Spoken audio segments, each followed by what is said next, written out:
আবার স্বাগতম আমাদের মাইক্রোসফট অফিস 2016 কোর্সে। আজকে আমরা রিভিউ মেনুর প্রুফিং সেকশন নিয়ে কথা বলবো।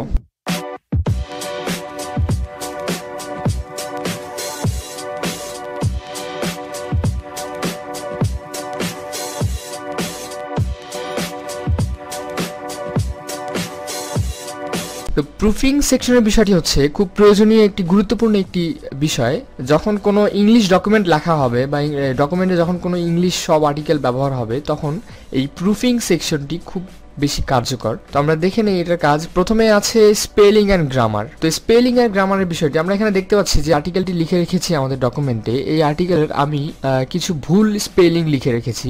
সাপোর্টের আর নেই, ফ্রেন্ডে ডাব্লিউ অ্যাড করে রেখেছি, অ্যান্ডের জন্য একটা এস অ্যাড করে রেখেছি। আর এগুলো যে রেড মার্ক দেখাচ্ছে, রেড মার্কের অর্থ হবে ইংলিশ ডকুমেন্টের ক্ষেত্রে রেড মার্কের অর্থ হবে সেই স্পেলিংটি ভুল। তো আমরা এই স্পেলিংটি কোনটা সঠিক এটা কোনো সময় আমরা নাও জানতে পারি, আমরা গুগলে সার্চ দিয়ে দেখে নিতে পারি। বাট আমরা এই রিভিউয়ের প্রুফিং, এই spelling and grammar, thesaurus, word count, এগুলো আমরা এই সেকশনগুলো ইউজ করে আমরা খুব সহজে আমাদের স্পেলিং চেক করতে পারবো এবং কারেক্ট করতে পারবো আমাদের স্পেলিংগুলো। তো আমরা এখন এই সাপোর্টের যদি স্পেলিং চেক করতে চাই, সেক্ষেত্রে আমরা যদি স্পেলিং অ্যান্ড গ্রামারে লেফট ক্লিক করলে রাইট সাইডে যে পপ আপ উইন্ডোটি চলে আসবে, এখানে দেখতে পাচ্ছেন এই সাপোর্টের কারেক্ট কিছু সাজেশন ফর্ম দিয়ে দিয়েছে যে এটা সাপোর্ট হবে না স্পট হবে না সাবপট হবে। এগুলো সবগুলোই কিন্তু সঠিক ওয়ার্ড।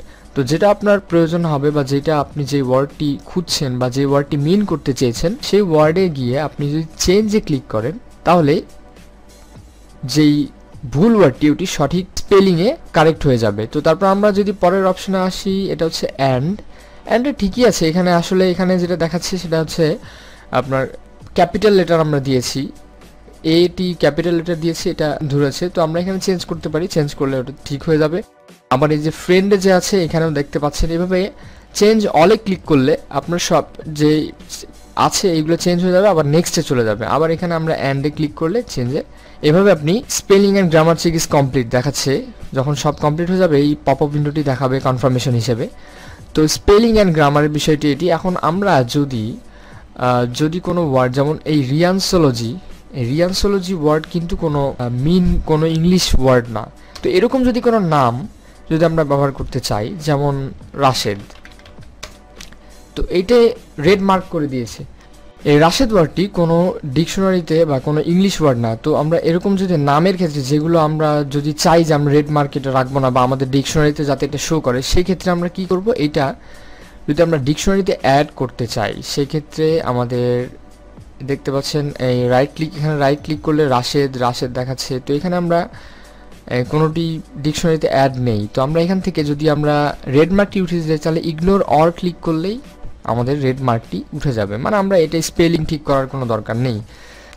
এখন যদি আমরা এই রেড মার্কটি আমরা যদি ওয়ার্ডটি ডিকশনারিতে অ্যাড করতে চাই, সেক্ষেত্রে স্পেলিং অ্যান্ড গ্রামারে ক্লিক করে আমরা এখানে যদি অ্যাডে ক্লিক করি, এখানে দেখতে পাচ্ছেন রাইট সাইডে অ্যাডে ক্লিক করলে your finish checking your selection, want to check the rest of the document, ইয়েসে ক্লিক করলে আমরা স্পেলিং এখানে অ্যাড হয়ে যাবে ওই ওয়ার্ডটি আমাদের ডিকশনারিতে। তখন আর এটা রেড মার্ক। পরবর্তী যদি আমরা রাশেদ লিখি, তাহলে যখন আবার রেড মার্ক করবে, আবার এখানে আমাদেরকে নেমের ক্ষেত্রে ইগনোর ওয়ান্স ক্লিক করলেই আমাদের ইগনোর হয়ে যাবে। আর আমরা ইংলিশ ওয়ার্ডের কোনো স্পেলিং চেক করার জন্য আমরা ঠিক ওইভাবেই স্পেলিং অ্যান্ড গ্রামারে গিয়ে করতে পারি। এখন থেসিউরাস নামে একটি অপশন আছে রাইট সাইডে।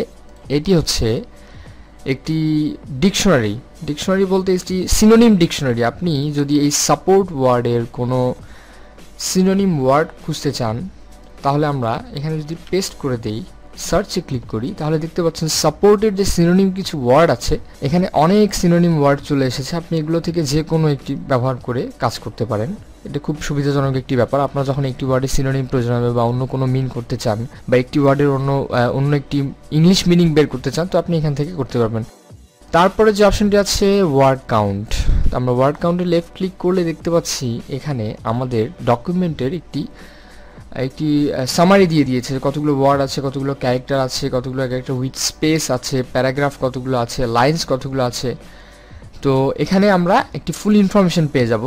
আমরা এখানে যদি আমাদের ফুট নোটস, টেক্সট বক্স এগুলো ব্যবহার করে থাকি, এন্ড নোটস এগুলো ব্যবহার করে থাকি, তো এগুলো এখান থেকে কাউন্ট হবে, কিন্তু এখানে ব্যবহার হয়নি তাই কাউন্ট হয় না। আমরা এটা আনমার্ক করে দেখতে পারি যে আমাদের ফুটনোট বা টেক্সট বক্স আছে কিনা। তো ওয়ার্ড কাউন্টে এটি হচ্ছে কাজ।